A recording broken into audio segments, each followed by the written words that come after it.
All right, and here we go. Welcome to the Wells Fargo Center, East Food Hall. Jason Myrtetus, Brian Smith, as the Flyers are going to try and avoid a second 10-game winless skid tonight against the Columbus Blue Jackets. Right, fix your camera. Like, you got a weird camera angle going on there on the stream. Look at your camera angle. Hang on a minute. You're like angled and weird. Oh, there you go. Actually, do it the other way. That's not the camera. I could see less of you. I was going to say, yeah, this looks a lot better when this little door is shut, just like that. Yes. You know, that's the best angle that I can get off of this camera. Yeah, you're blacked out there. I just saw when I was walking up here for the broadcast downstairs talking to the Zamboni drivers, Jake Voracek, he got out of COVID jail just in time. Yeah, he's been back and forth for the last 24 hours. Yesterday, we didn't think he was going to be here. And then there's kind of some word that, he might get here. He was cleared, but he may not play. And then sometime last night or this morning, he got on a plane from Columbus and got here. So he's in tonight, and they'll get a chance to go against the Flyers on the same night Cam Atkinson goes against the Columbus Blue Jackets. Pretty good scenes around the rink this morning with both of those two players getting in touch with their teammates from a year ago on both sides of the aisle. And now friendships will go out the window tonight while we play the game. Yeah, and we'll get the much talked about tribute video tonight, I would assume, for a guy that was here for a decade and over 700 games and over 600 points. Not bad. And that, and not for nothing, but that's kind of why we were following the situation. If he's not going to play here, obviously not going to play the video, but had to make sure he was going to be here, and otherwise hold it till April. But I'm sure when Cam Atkinson gets back to Columbus here sometime in the next couple of months, I don't know the exact date, but I'm sure that there's one waiting for him there as well. All said and done, 10 years, 727 games, 177 goals, and 427 assists, 604 points for Jake Voracek.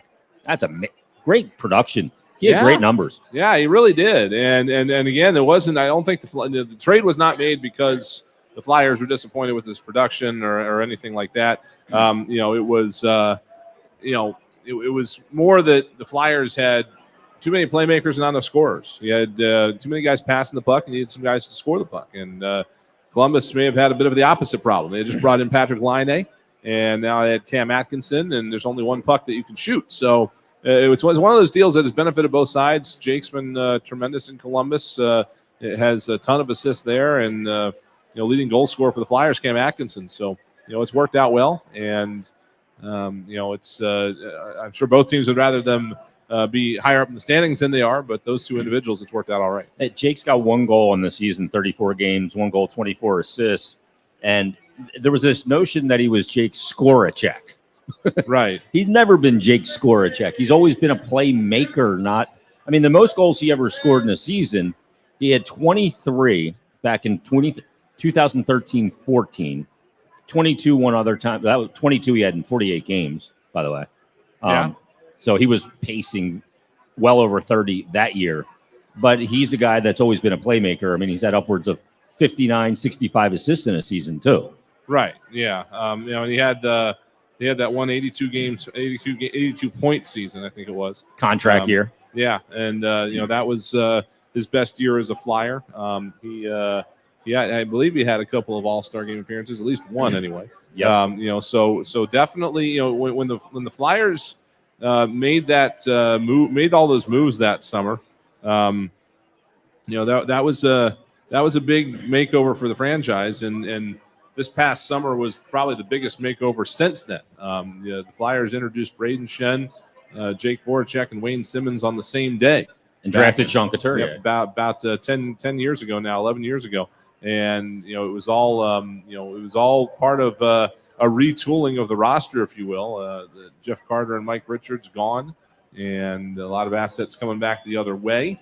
And, that was the defining group of this team for a good 7 or 8 years. It absolutely was. Can you turn that down a little bit in the house? Yeah. We're getting a little recoil. There we go. And it's the Flyers, 39 games. They're sitting in the 6th spot in the Metro. And the Blue Jackets right ahead of them. But the Blue Jackets have played now 3 less games. Okay. Now I have station in my ear. All sorts of fun things. Yeah, I mean, Columbus has been, it's kind of weird. We haven't seen Columbus in almost exactly 2 years because of last year's. They weren't in the division. Yeah, the shuffling of the divisions last year. They played in the Central, whatever it was, with the teams that were closer to that time zone.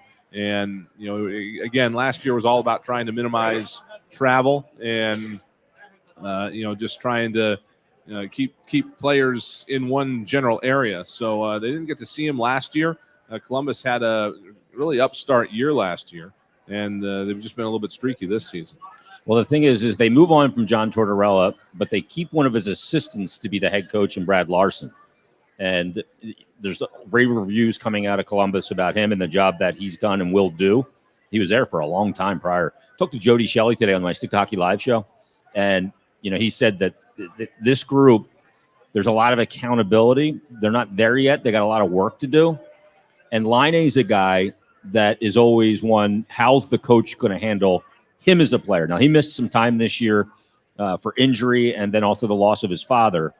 But he's a guy that when he is on the ice, you better know he's on the ice, especially if you're the goaltender, because he can snap it from anywhere. Yeah, that was a big pickup for them at the time.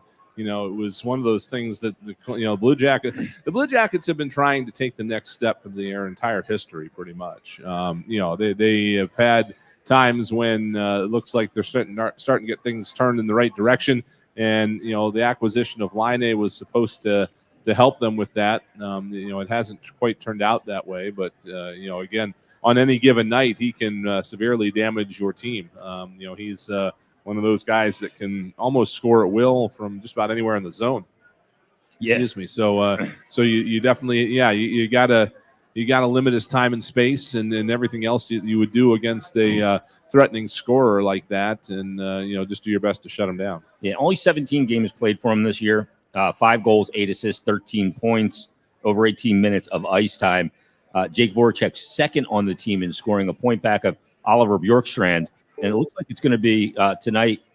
I believe that Jake and Laine will play together, is what Jody was saying. So that'll be an interesting line tonight.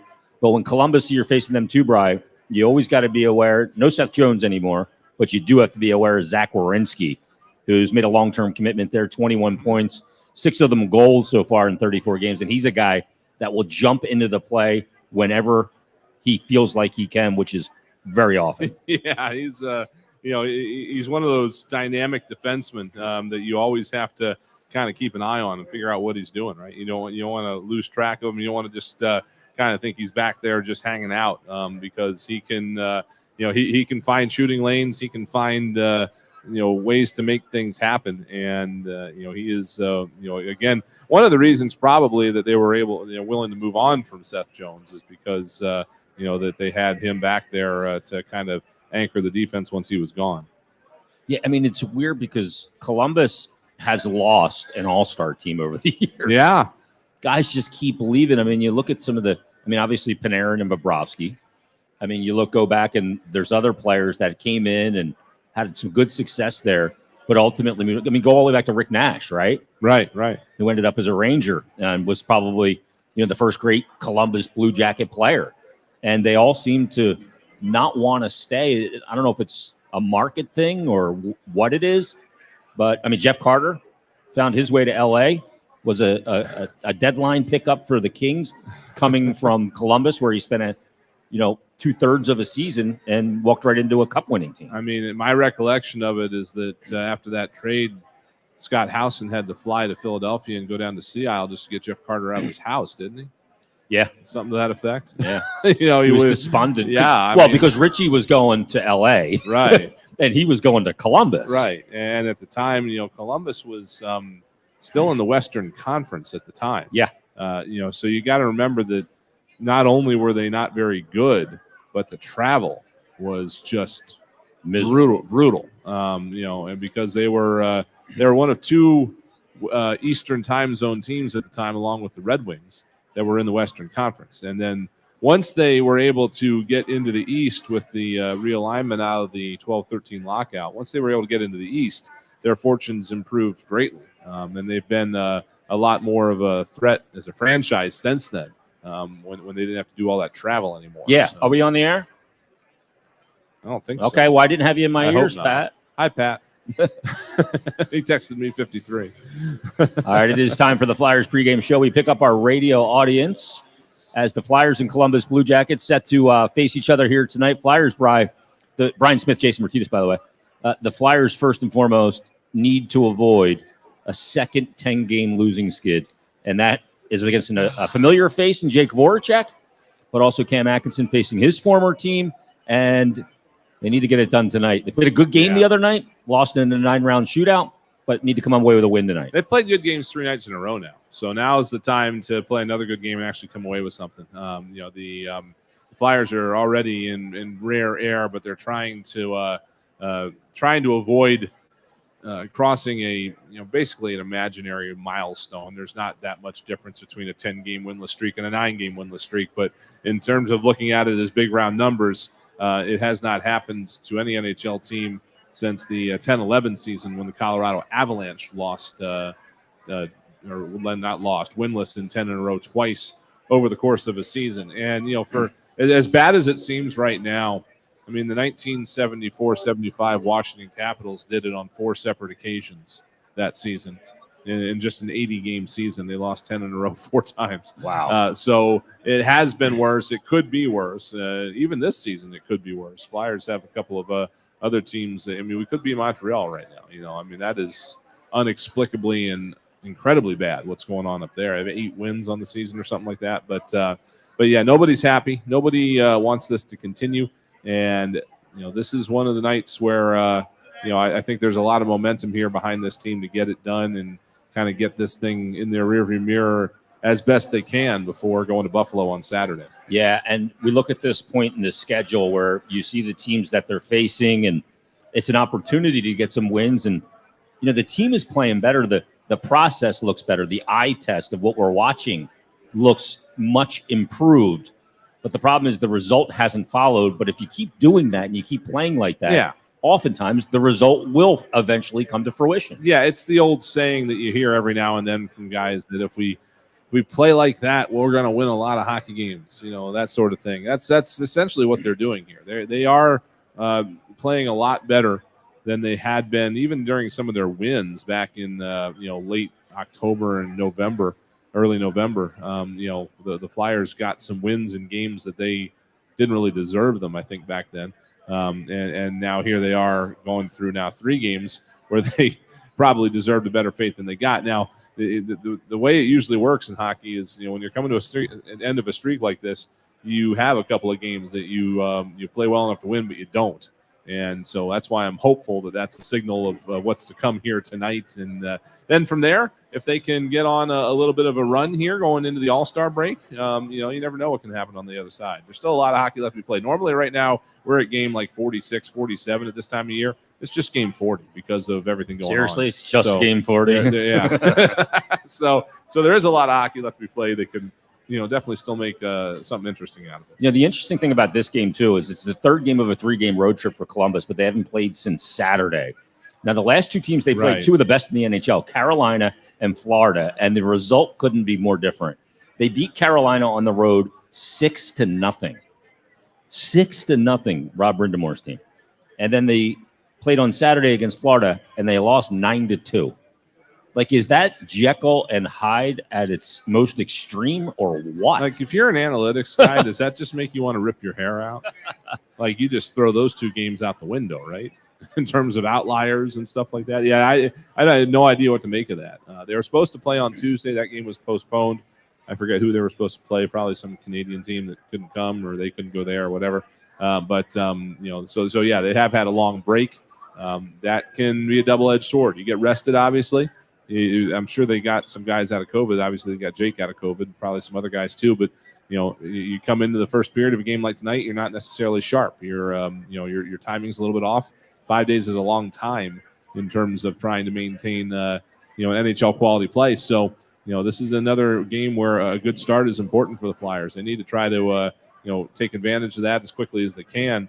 and give themselves a little bit of a cushion heading into periods 2 and 3. Well, here's the thing too, for the Flyers, the last game they played a really good game.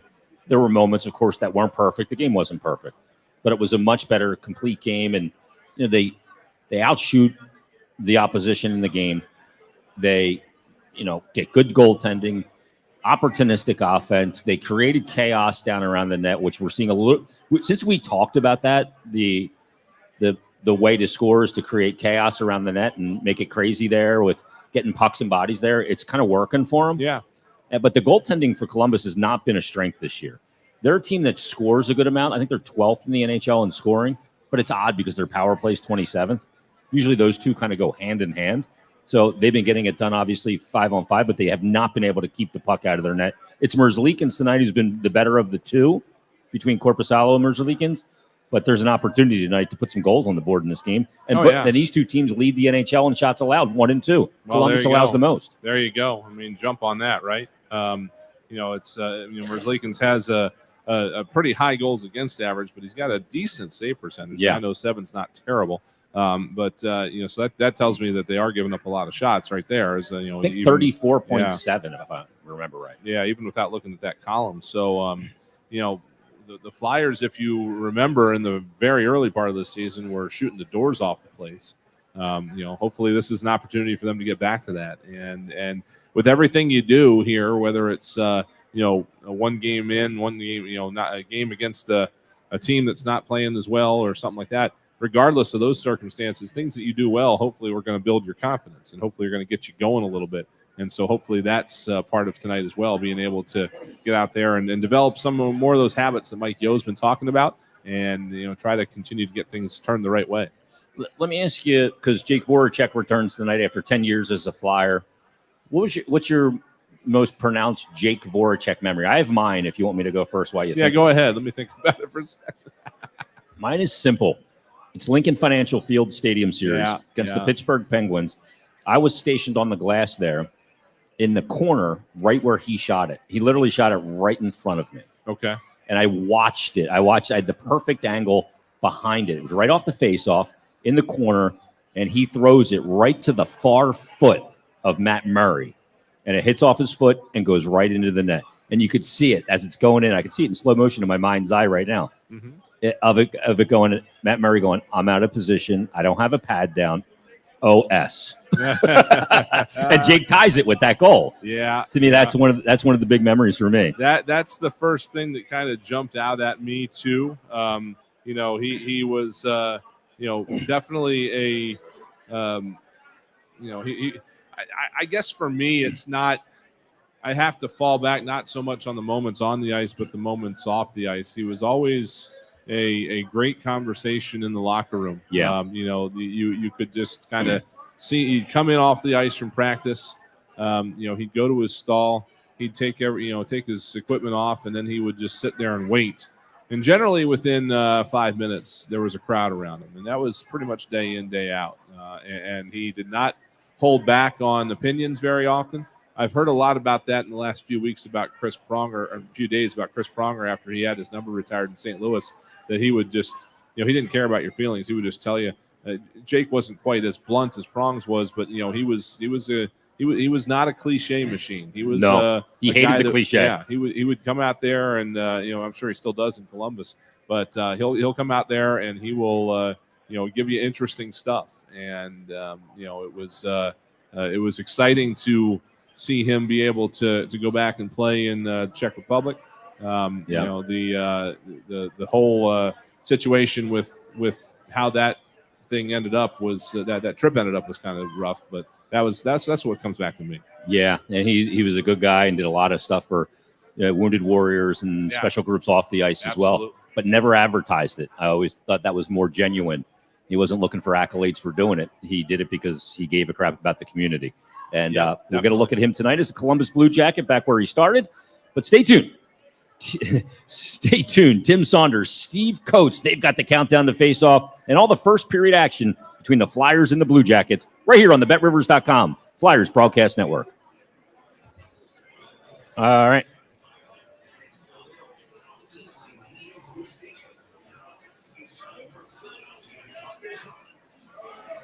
Oh, are we still on the stream? Sorry. Yeah, let me turn that off. I See did ya, that. We folks. did that once. I just left it on. Yeah.